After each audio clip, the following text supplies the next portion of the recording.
Is it cockatrice or cockatrice? I don't know. I've always said cockatrice, but I've always said cockatrice. Whatever. Welcome to Critical Café.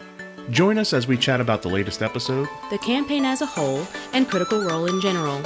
All while we partake in a delicious cup of coffee. So grab yourself a tasty beverage, settle into your favorite cozy spot, and get ready for a little geek philosophy. Welcome back to Critical Café. We've been gone a while, but we're back with a double-size episode this time. We're going to talk about Campaign 3 of Critical Role, episode 39 and 40. Before we get started, since this is Critical Café, I just wanted to let you know that we now have a way for you to buy us a cup of coffee if you'd like. So check the description below, and you can see a link there. If you want to support the channel, that's a good way to do it. But, all right, let's get right into it. Episode 39. So they are really dealing with the aftermath of Esteros, right? Like of his death at the start of this. So why don't you get us started with how did this whole episode kick off? Well, this episode pretty much just starts up after they've already gone and investigated Lord Estros's manor and finding him dead. They leave trying to be stealthy and they go back to the Spire by Fire. So in essence, this episode starts while they're there trying to figure out what do they do now. You know, he's left a stack of letters. He's, you know, there's a few things that he's left and tasked for them to do. And so I think they're just trying to figure out, you know, what would be the best way to kind of go about that. So, you know, they're kind of interesting literally right after they get back. Yeah. It's sort of the will of Esteros, but like also how do they handle it? They are probably, I think they're also maybe dealing with the fact that they don't want anybody to think that they did it at a certain level too, right? Definitely. So and that kind of plays into, you know, how they get picked up almost, right? Like they try to contact some people and I think they do a message spell, right? Or ascending to kind of like see if they can get some help, and that in a little bit of a way backfires, I guess.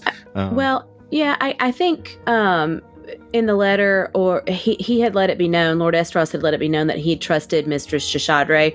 So that was who they ultimately, Imogen sent a message to her and said, hey, you know, meet us here. And so instead of her showing up, though, the two guys, the Green Seekers, show up and pretty much just explain, you know, hey, you need to come with us back to the mansion or to his estate, and we need to go through this to prove that you didn't do this.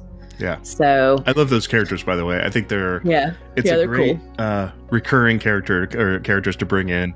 I think Sam even had sort of the whole, hey, how's it going with your relationship since the breakup, and also like a callback to when they were with him last time. So this follow up to our therapy session that we had a couple of episodes ago. But you know, they told the guys, look, we didn't do this. We were actually the one that contacted her. But I think because they were the first ones to notify anyone of what had happened, you know, they had to, in essence, kind of clear their name. So I think even before they set off to do that, they sent another message to his housekeeper to just let her know, hey, don't go to the mansion or to the estate. You know, something horrible's happened to Lord Esteros. You really don't want to go. And then they left with the two guys back to see Mistress Shishadre at Estros's estate.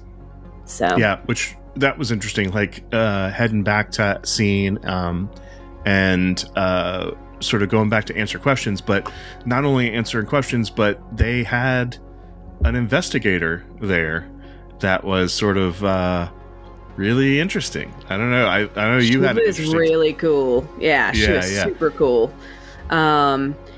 Just how Matt described her, you know, we've got our creepy girl, Laudna, and she's kooky and delightful, but I really loved how Matt described the person that was helping Lady Shishadre do the investigation, and she just sounds really cool.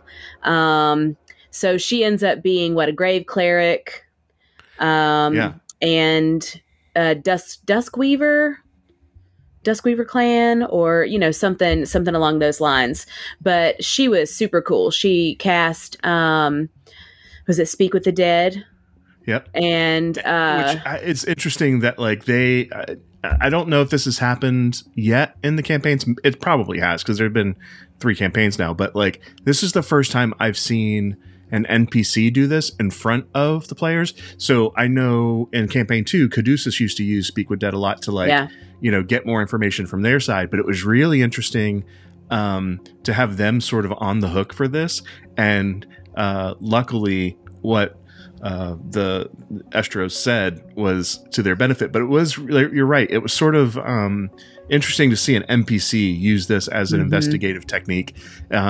It was like CSI Creep Vegas, like it was like they were like in there trying to like it was like the spiritual forensics almost of like trying to figure out what happened. So really, you're right. I think it's a cool character, and another like interesting take on that,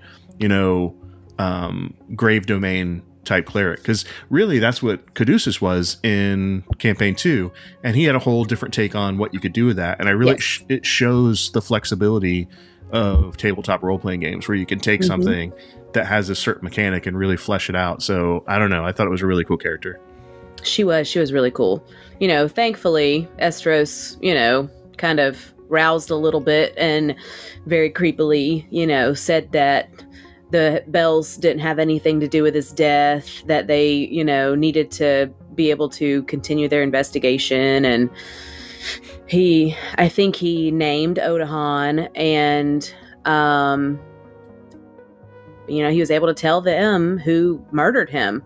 So I think, the fact that she could bring him back and he could get across all of that, I think really helped, because it, was like, okay, open and shut pretty much. There's not a whole lot of guesswork or questions that really have to happen. Yeah. So, but, yeah.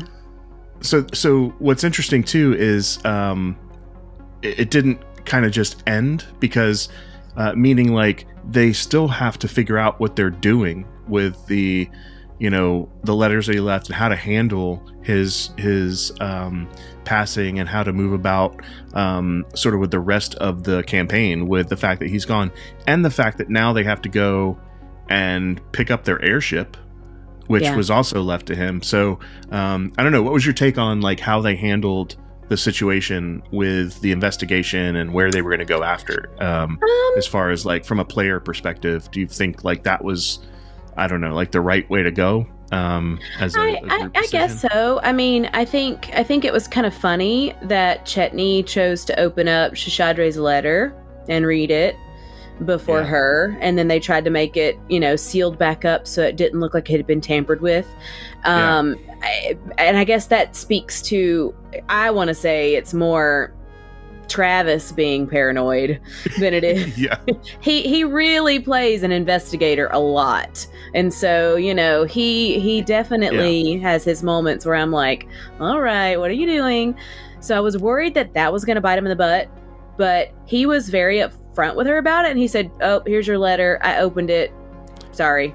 I was gonna say, he ended up coming clean about it, like after they did the work to seal it back up. That's true. But whatever Lord Estros had written to Shishadre, any of that, she in turn asked the Green Seekers to try to suss out Odahan, to which they very quickly declined. And then she turned to the Bell's Hells and asked them, hey, will you, search her out and, find her and bring her to justice? And so they agreed to do that. Meanwhile, I think kind of getting some clues and trying to figure out where she might be. Yeah. And knowing that they have to go to Eos anyways. So I think it was okay. I know that they asked her about the sky ship and it was in repairs. And so they went and talked with the captain, I think the next morning, and there were still some repairs that had to be done. So they did wait another day, to set out, just to kind of, fix as much as they could on the ship before they actually set sail, especially given like their last journey and all the craziness that ensued. And this has only been a handful of days since, like 2 days since they came back. So, it's like rushed repairs.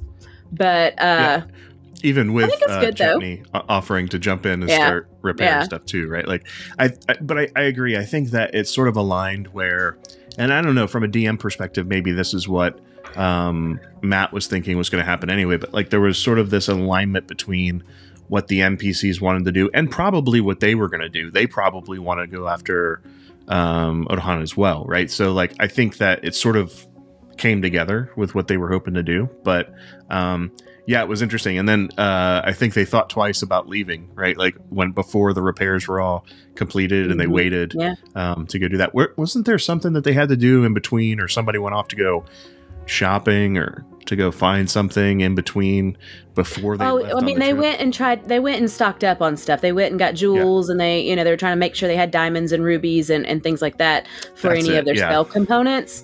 But there wasn't a ton. They caught up with Purdy, they had another meal there, and not a whole lot outward. They were really focusing more on themselves as a group. Laudna was just back, and I think feeling guilty for everything that the group had to go through.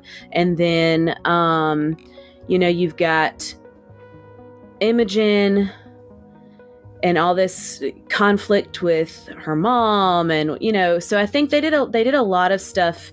They didn't go out. They really kind of just hung around and wrapped up some of the things, talking with each other and, and going over things. But, and then trying to figure out what the plan really is, because I think they kind of have, they kind of fly by the seat of their pants sometimes, and they're like, okay, onward this way.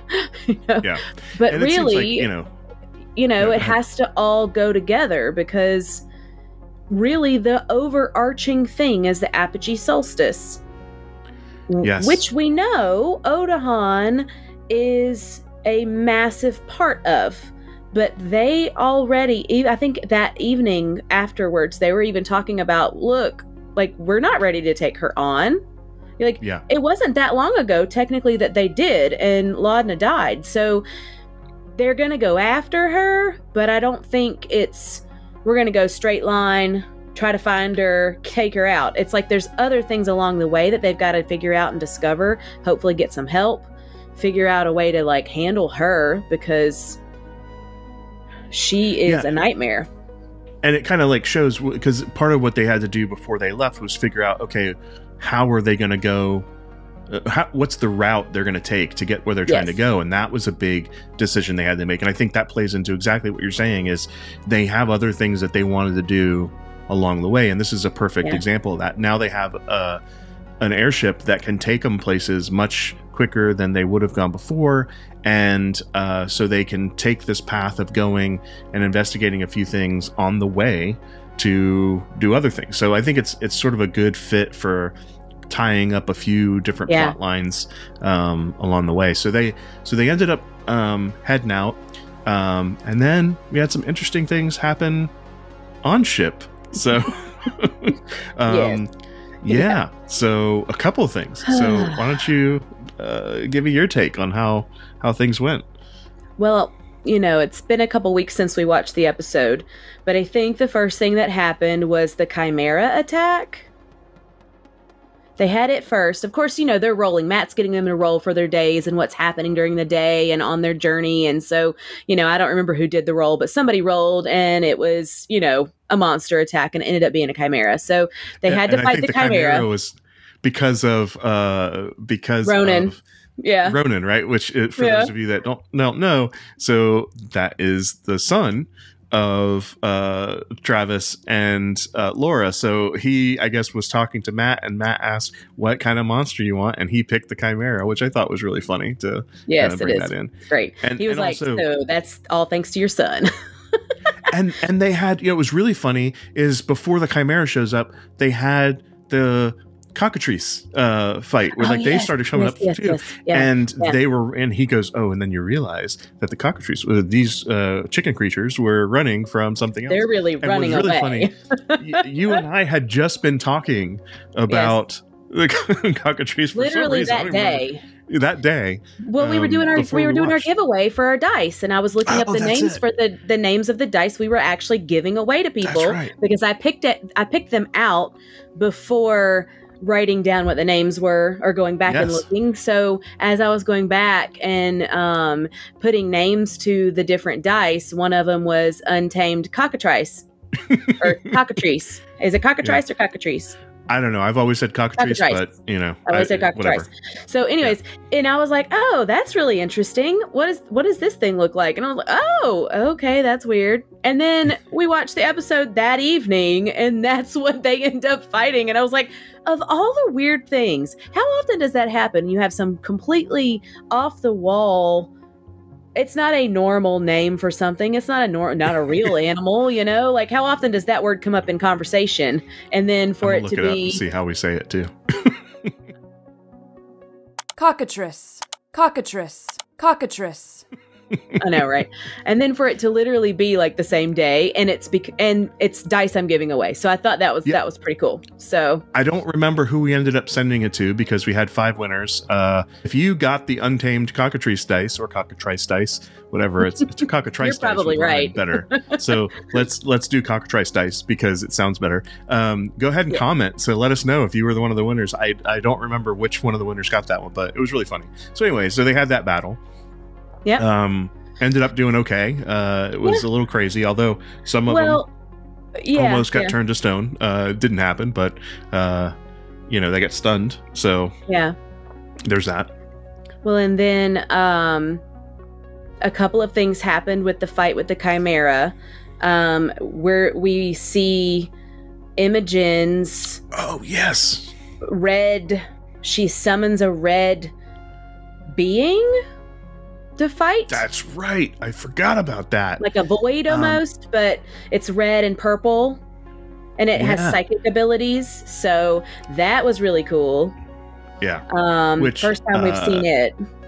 Really interesting. I looked it up. I do not remember what it is, but I looked it up and we were talking about it at the time, which was really interesting because I also noticed what level they were, what spells they were able to cast, and she was able to do it. And so I think it's a version of a spell. I'll post it somewhere if I find what it is. But really, really interesting because no one had seen her do that yet, and she seemed to not know how to do it either. So it was like one of these abilities that are coming forth because I guess she's Rudisborn. So well, really and I think I think all of that happened with Odahan when Odahan killed Laudna, how close Imogen came to breaking. I think it unleashed things, and we're just starting to see some of the stuff that's happening. So that was super cool. And then it had psychic abilities. So that was really, that was really nice. And then Laudna used her dread form. I think we had seen it. I think you had said, we saw it at the tree a couple of episodes back when she first got it, whenever she actually invented or made Pate, or summoned him. But this is the first time I think she's fought in it. I think you're right. It's more of the form that is similar to the inspiration from the Sun Tree, which I think is great. Right. And then we had Ashley, Fern coming in clutch and going over and running over to what the ballista is, the ballista that they had on board, I think, and that's what ended up finishing off the Chimera. Before anybody really ended up getting too damaged. So they came out of it okay. But it was a fun little fight, I mean, it was cool fun. Little creatures and interesting things happening. The ups and downs of the way the game's going. You needed a little bit of the downtime from what happened before. You needed this little bump in the action a little bit. So after they're kind of recovering from that, and then a little bit later, is this when night falls? Is that when we have the situation with the flare? And yes, Rudis has a flare. Yeah, so at the same time, there's a dream going on, right? And there's a dream going on, I think, with correct me if I'm wrong. With Imogen, but also with FCG, right? Like, didn't he enter the dream too? I don't think he was with her with this one. Okay. So she has that dream at the same time, but then meanwhile on deck, we have some werewolf activity. So So Fern and Orem and Chetney are up on deck, and Ruidus flares, and Chetney starts just digging at his skin. He's describing it like an itch that just won't go away, and it's getting worse and worse and worse. And then, in truly like gruesome horror, like rips his skin off. Like just meat suit unzips and flat, and he turns into his werewolf, and he attacks Orem and Fern, and they kind of take it in stride. I mean, they were like, "Hey, buddy, what's going on?" And then they realized, he's coming at them, so they just kind of jumped right in and started trying to keep him occupied, but kind of wear him down, but not try to really injure him in the process, even though he is completely mad and has no control over himself. Yeah. Well, and also this is, I think, one of the first times that this has happened, right, for him, like that this Ruidus flare affected him. Usually it's the other moon that is having the whole effect on him changing and when he's not doing it on his own. And so he lost all control pretty much of what was going on. Also interesting in that they're going to find out more about the whole lycanthropy condition type thing is one of the things that they're trying to do along the way of this journey. But yeah, it was really interesting to see how this kind of popped up right on the cusp of going to learn more about that. Well, and we had questions, adventure design, by the way. Yeah. So, well, and we had questions a couple of episodes back because of the vision that he had whenever Imogen kind of exploded at the end of the fight with Odahan, and it showed him under the light of both moons, but Ruidus, like a beam of Ruidus, like a red beam coming down as he changes. So we had questions. We're like, okay, well, he's somehow tied to it too. Knowing that on Matt's world, Catha is the moon that the wares are tied to. So Ruidus isn't necessarily the one that they react to the most. It's, if at all. So it was really interesting that he completely wasn't able to control himself. And, thankfully Orem and, Fern just kind of took it in stride and kind of were kiting him around the top of the ship, trying to wear him down without hurting him as too bad. But he was fighting full force. So because there was nobody home.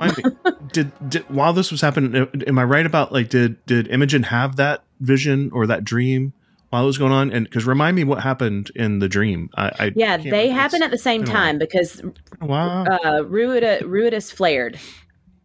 Yeah.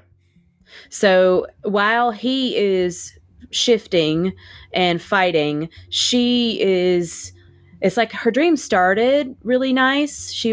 I think she was in like a cabin or a hut with Laudna, and they were cooking dinner, talking, they were just having like girlfriend time, and then somehow it morphed over to her seeing a figure kind of walking in the distance, and I think she thought it was Laudna at first and started approaching it, and it ends up being like her mom. And she speaks to her, and her mom keeps telling her that she's got to run. She's got to get away. She can't be there. She can't be around her. And, Imogen we still don't have a lot of information, really, how her mom's connected, how Imogen is connected, other than being Ruidus born, did her mom leave because her mom knew Odahan? Because that's another thing that came up. Like, is Odahan after, Imogen because she realizes that she's the daughter of Liliana? Yeah. Or is it because does Odahan know who they are together, And because Liliana, she just she continues to push her away, telling her she needs to run, she needs to get away from her. And so then she poofs away.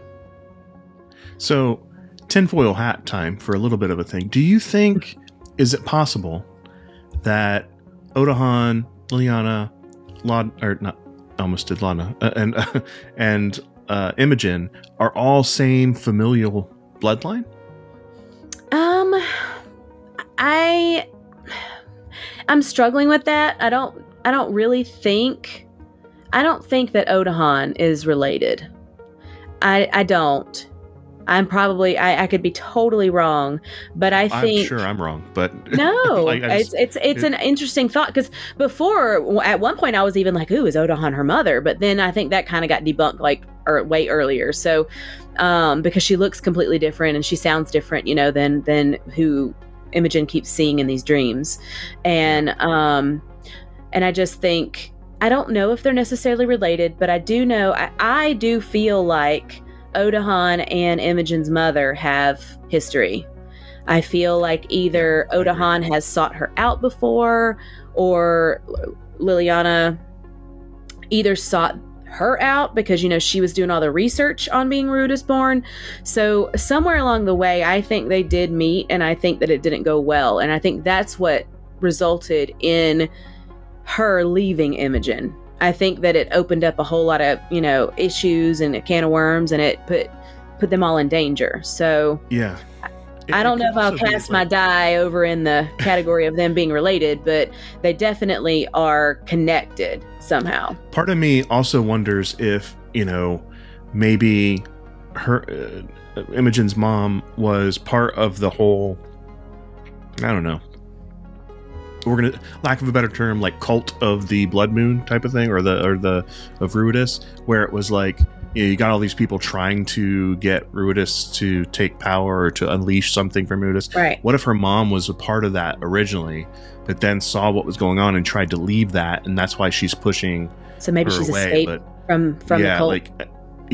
I mean, I don't know. That could be far-fetched too, but we'll see as time goes on. But interestingly enough, this is kind of like a cliffhanger episode, even though we watched them pretty close together. But a cliffhanger episode in the fact that, after they all come together and they all talk about what happened on deck with what was going on with Chetney and all that stuff, there is sort of this finality to this episode where I think that's when, doesn't Imogen try to contact her? Yeah, at the end of the dream, Imogen gets really angry because her mom just kind of bamped away without giving her any answers. And so she rage screams, she lights the hut on fire, and then she flies up into the air, taking off towards the moon. And then she wakes up. And when she wakes up, she instantly sends a message. Oh, and the whole time we've been asking, why hasn't she just tried to reach out to her? Why hasn't she? We don't even know if this lady's alive. What is she on the moon? Is she in another plane? Is she there? And so she did. She woke up and she sent a message to her, and it just said, I think it was, "Are you there?" Yeah, what she asked? I think so. But didn't she get a response? Yes, and it was just her mom saying, "Imogen." Yeah. Yeah, and that was it. That's a pretty cool. And then it was the end of the episode. Yeah, I thought that was great. It was a really good way to end it as a cliffhanger, as you like to do on campaign. So, nice job, Matt. Yes. All right, so we don't have to end this on a cliffhanger. Let's get right into episode 40. So we'll be back in a sec. We have now gotten to the point where we've got that last cliffhanger from episode 39. Her mom's voice Imogen's mom's voice answering with saying her name with the Imogen, and then it starts from there, which is a great place to kick things off. So take us away. So she I think she then just wakes Laudna and tells Laudna what happened. And then I think Laudna encourages her to reach back out again. So she sends another message to her, and she's responded. And, Imogen's thing is she knows nothing. Even before this whole journey, she actually thought that her mom was not even ever around. But now she's finding out that maybe her memories have been messed with, and her mom was around longer than she thought she was. So she's got so many questions. And so it starts with, where are you? What's going on? Where are you? By the way, interesting if her memories have been messed with, and a similar thing happened with Fern. Mm-hmm. Right. So again, makes me wonder if some of these people were all part, maybe Fern's parents and Imogen's parents were all part of the whole same thing that was going on, and tried to send them away to save them. Like, I don't know. Like, it's the more the lines. I don't know. I've got like in my mind, I've got like this the strings going through. Like, what's happening? Yeah. Well, I think so. I really kind of get the feeling that they're definitely connected, but I don't know if it's necessarily Imogen's mom and dad. I think it might just be Imogen's mom, because Imogen talks about how her dad, she never really had a relationship with her dad, even though her dad was her parent that was there, because he was always scared of her. He kept her at arm's length. So totally. It makes me wonder if the mom, like, she was involved in all of this, and then he didn't, he's kind of clueless. Yeah. Or maybe he knows too much. I don't know. But whatever it is, it led him to push his child away and to almost kind of emotionally abandon her.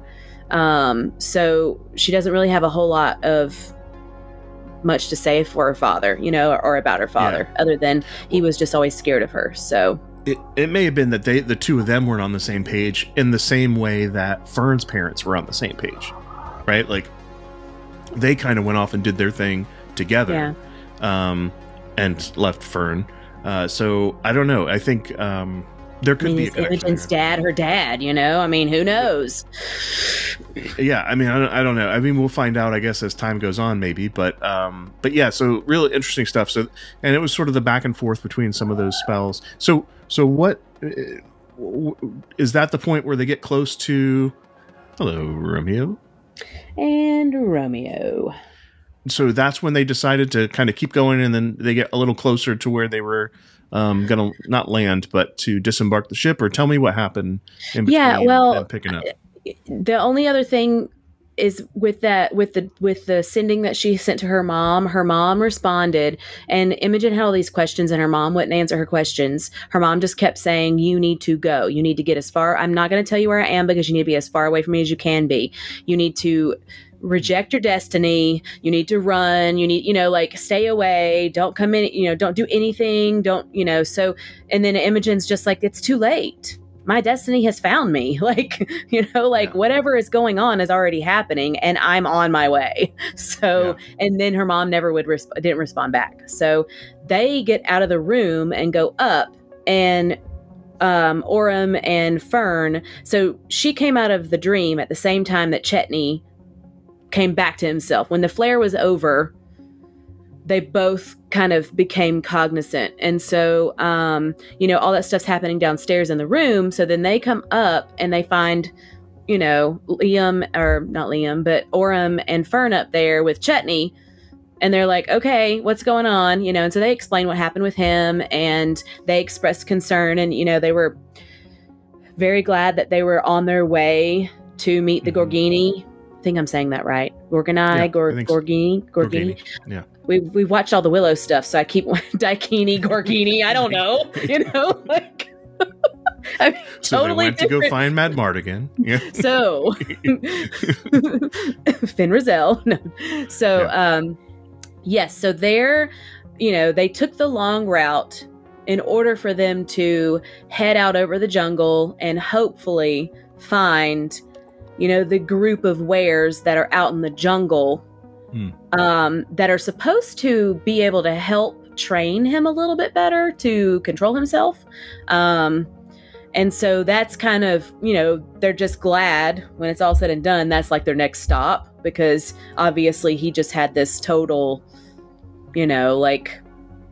I wouldn't call it a meltdown. He just it was the right time to have it, so they could ask the questions, right? Yeah. And it showed them, okay, this is going to be an issue, so we need to figure out how we can help him or keep it from happening, because ultimately he's a dangerous little gnome were guy, he'll shank somebody quick. and potentially pass it on, right? So that's the other thing. Yes. Like when the control's not there, he also has the potential to pass on the curse, right? Whether he sees it as a curse or not, but that's something that's there. So, and I think it gave him the opportunity to kind of open up a little bit about his character and how he actually came to have lycanthropy. He found an injured, werewolf or person, and he bit him, and then he pretty much got told, you're either going to control yourself or we'll take care of you. So he's been self-taught this whole time with his self-control and trying to handle it himself, and he's asked questions along the way and gotten some answers, but he really needs someone to help train him. So should we move down to that part? Like, there's a ton of stuff that happened in between. They land, right? So they land. They get to the point. They land in their kind of destination, but they're in the middle of this jungle. They're moving a little closer. I thought it was great that Fern transforms into a wolf. To kind of help, and then they do the howl, like they do to try to like signal, and so Chetney's transforming, howling, and Fern's howling, and they're all kind of like. And then everybody else is pitching in too, but those are the only two wolves. That aren't really wolves. And then they get a response, I think, and so eventually, really interesting as they move, and then they get to a point where they're sitting, they're kind of camped out. I think it was. Pretty sure it was Orem with his perception that noticed like the first of the eyes behind the campfire, like watching them and stuff. And then they start popping out, right? Like they start appearing around the group. And so, what did you think about the group of people that showed up? Oh, they were awesome. I thought they were really cool. We've got a good mix. It's not just werewolves. We've got, a werepanther, and we've got a wereboar, and we've got, we do have a werewolf, and it's just it's obvious that it's a group of weres versus just wolves. So you can already tell like it's a more inclusive society. It's not necessarily like all wolves trying to be together or all boars or whatever. And because I think if you know anything about lycanthropy in D&D, they kind of have a background already. Like certain ones are supposed to be more violent, certain ones are supposed to be able to handle themselves better, certain ones are certain ones are more evil versus good, which I know we're trying to get away from alignment leaning, but I think it's really nice to see that it's a group of pretty much just everybody. You're absolutely right. Like, especially in editions past.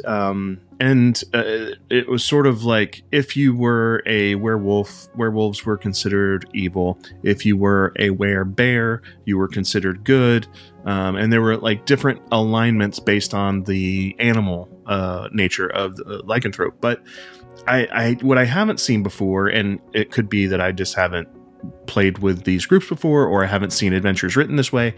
I haven't seen it, like you said, where there was a mix of different lycanthropes that were a part of the same community. And I thought it was really, really good way to handle it, because it could have been that he leaned into the werewolf type of thing, because we've seen that before. We've seen groups of werewolves, right? Like in lots of different media. Yeah, exactly. Like you see it in, even like in True Blood, right? Like you had, the wolves, you had the vampires, you had like, so there's always been that in the culture. But what I think is, because it is kind of unique to D&D, is you don't really see in popular culture too much lycanthropes other than werewolves.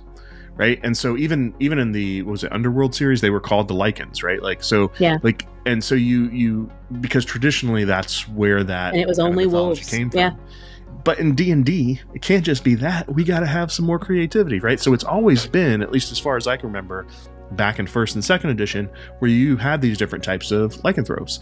And so it's really kind of cool to see that it's a matter of the condition or the curse that is what's binding them together, not necessarily the form they take. Right. And so it's a matter of like of what they are, from the visceral condition of I change into this other creature. Right.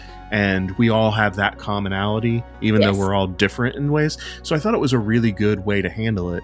And the fact that it seems as if that they want to contain themselves, they want to right, and it's also a society that they've all come together in their different forms and their different, lichen forms to control it, to use it for good, to make it part of nature, versus against nature. Because that's the other thing too, is that, for a while, a lot of some of them were seen as being unnatural, and I think it's just a really great way of showing how a society can come about that isn't all the same species, person, being, and you've got prey people with people who are, what am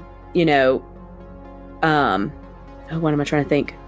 You've got your ones that are more aggressive, and then you've got your ones that are more passive, and so they can coexist together.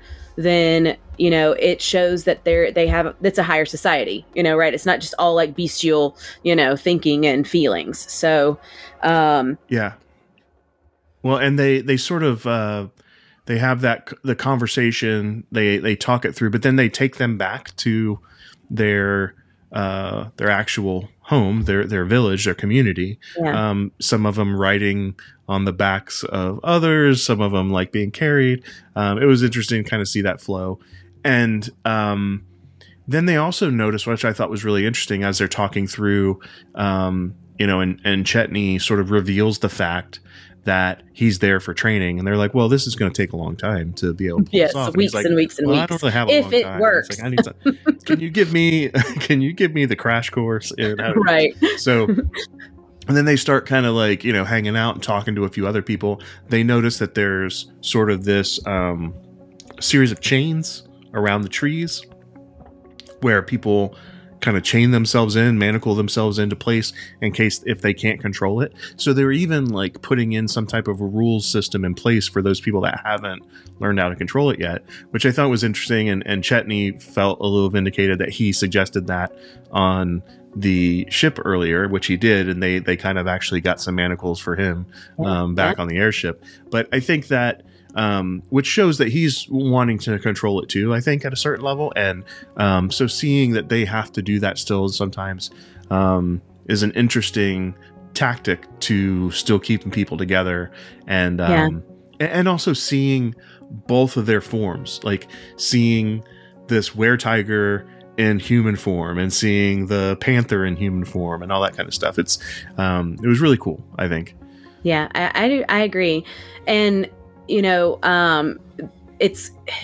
shows too, like there was a lot of thought put into the whole, village in the middle of in the jungle on Matt's end, because it shows that there's this society striving to do better, to rise above like their baser instincts based upon this curse that they've been given, or gift, however they wanted to view it. But then also on top of it, like striving to learn to control it is stressed again very hard. It's very hard, which is why they have this tree with all these, chains and manacles and things, because a large part of the society there haven't learned, or they don't have the ability to learn how to control it. So, and then they're only affected by Katha. So, they know when to strap themselves in, and the other group can control themselves, so then they can kind of patrol and make sure that everything is okay. But, they stress that over and over again how hard it is, to be able to actually control and keep a part of yourself aware during the full shift. So, and she talked about, she even talked about how she could tell he was trained with, hemocraft, and that would help. But again, he's largely self-taught. So, he's really kind of just looking for any help he can get. But meanwhile, it's like the way. And they also had the statue, like that was there, of the different, sort of the three heads, but it was sort of like the different phases, it seemed like, of the howl, right? But it made me think that it was them, I don't know, like, I don't know if your take on this was the same way, but it's sort of alluding to perhaps having the champion of that particular deity and who they're worshiping, because they've got this temple and this thing that they're going to lead to go do. They talk about him being part of this ritual, this rite of passage, this thing that will help him. But some of the foundations were laid, to me at least, in the back of my mind, with the little hints here and there that maybe he's potentially going to be some sort of champion of something without knowing. Yes. I don't know. Well, the statue had the 3 different heads, but then it also had 2 hands that were out, and in one hand was a beating heart, and the other hand was like a sapling that was growing. Yeah. And then they explained to him that was their avatar, their champion. It's all about balance with nature, and it's the balance of being,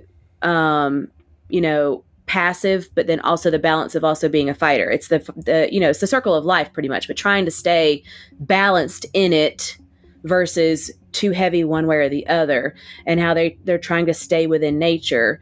And I think Matt even came out with it and said that, I have the word somewhere. Let me see if I can find it real quick. So the, Sayadon, is the keeper of the savage heart. And it's about balance, and it's a vigilant spirit under the Wild Mother. Right. Yeah. So that part was really cool. But wouldn't it be really interesting if the next, I don't know, avatar or incarnation of this spirit was this gnome with big heart that ended up getting, and he loves wood.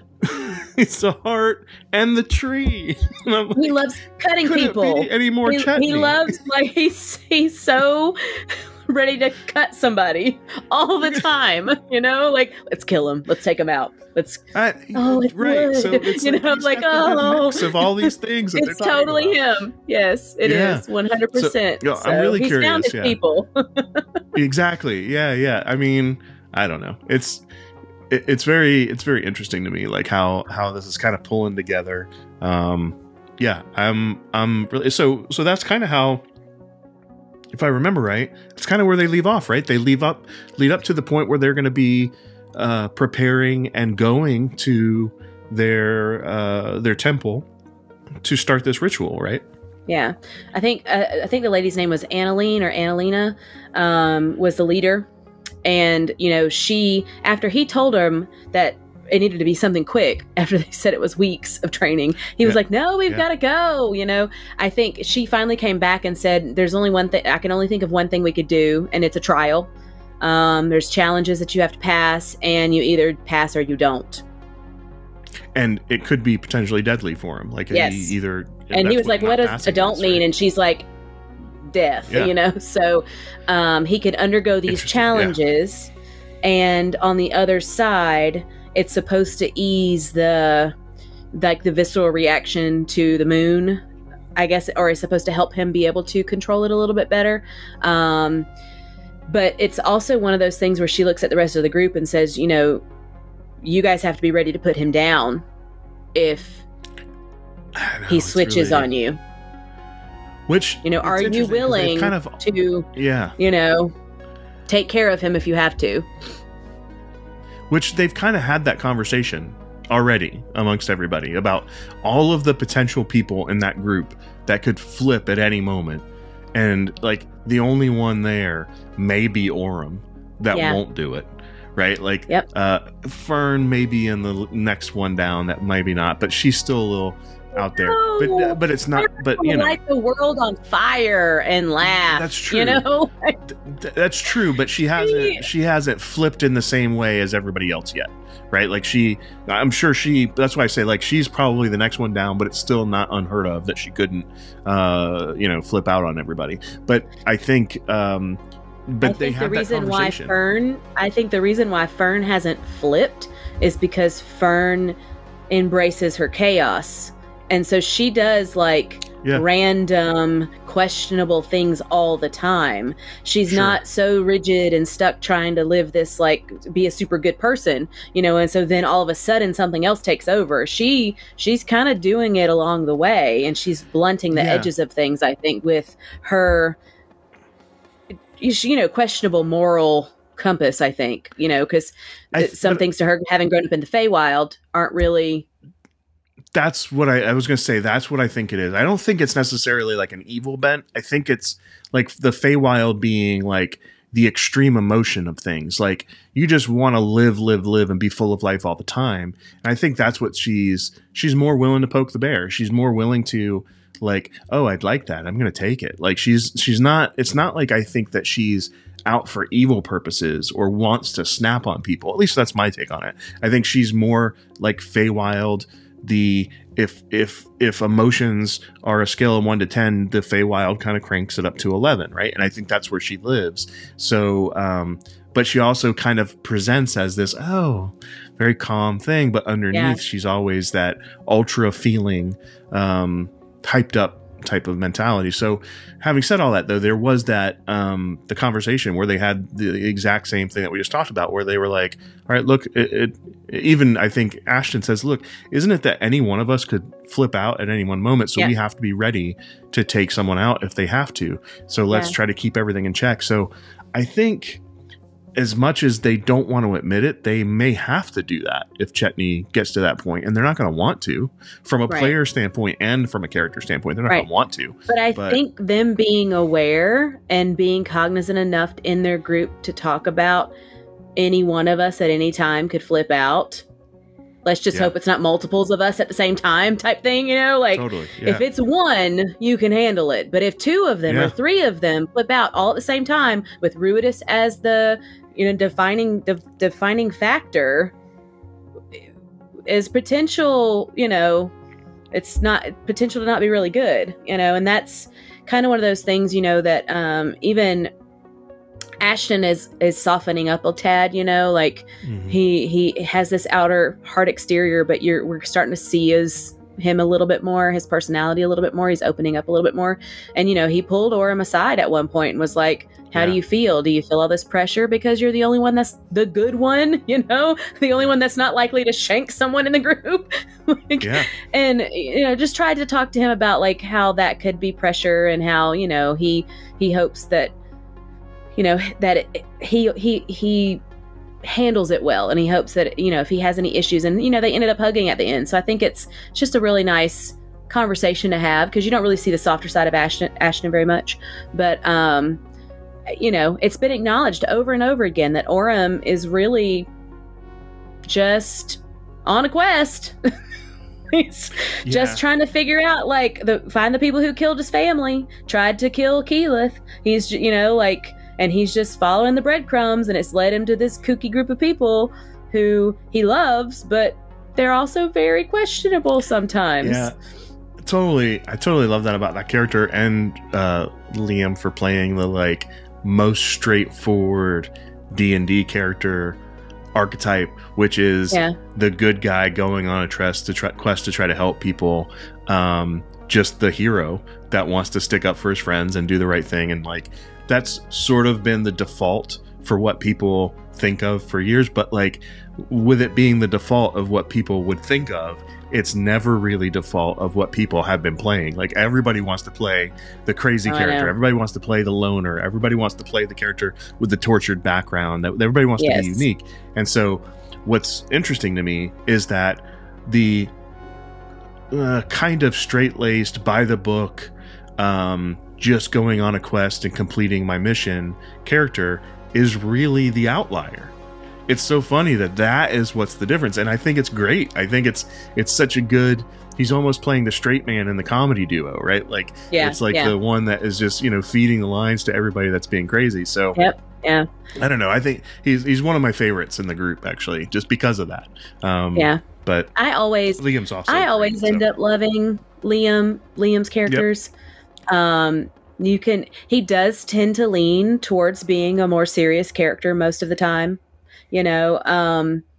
but he usually is a very integral part, just because his characters, he takes a lot of time, he takes a lot of time to like flesh out the emotion behind his characters a lot. I think, he isn't quite as like fly by the seat of his pants as I would say all Sam might be. Yeah. Each one of his characters are different too. You know, like that. It's almost like he went, you know, the different way of playing a character that was just like down in the dumps all the time and everything. He went with a different road this time. Yeah. Caleb and this character are completely different. And so I think it's great showing the variety and what you can do from game to game. Anyway, yeah, well, I think and you know, really Caleb was the character in the other game that could flip at any moment with his fire stuff that he had going on. It is interesting. You know, like he had that last game where, you know, his mind was teetering on a precipice. So I think playing Orem probably is refreshing in a way.